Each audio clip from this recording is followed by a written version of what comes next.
Welcome. In front of me is Gateway GWNR71517 laptop, and in this video I will show you how to reset your password, how to recover your PIN on this device.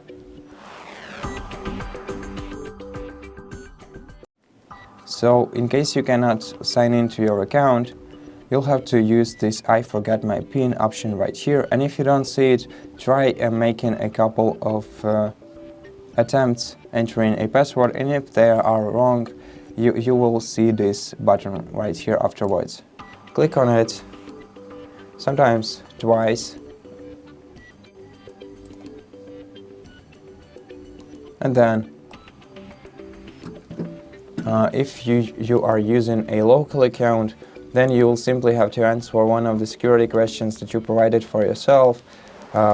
And once you do that, you'll be able to set up a new PIN for your device, and you will be able to access the device once again. Now, if you don't remember the answer to security questions, you can reinstall Windows from USB, and that's unfortunately the only option in such case. If you're interested how to do that, you can check the entire video on our channel explaining this process step by step. So if you're interested, go ahead and check it out.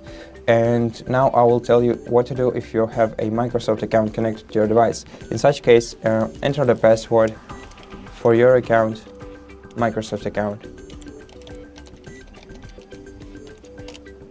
Press enter. And let's do it again, so something just lagged.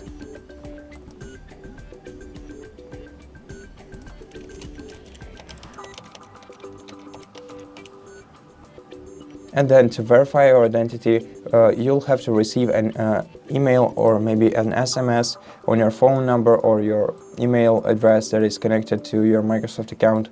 And once you receive that code, you'll have to enter it in the second window.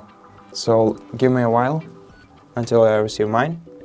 Okay, and once you enter the code, click verify. Then press continue, and then set up a new PIN for yourself and confirm it, and make sure that you remember it this time. Click OK and wait until you are signed into your device. And that's it. Thank you for watching this video. If you liked it, consider subscribing to our channel, leave us a like and a comment below, and I'll see you in the next one.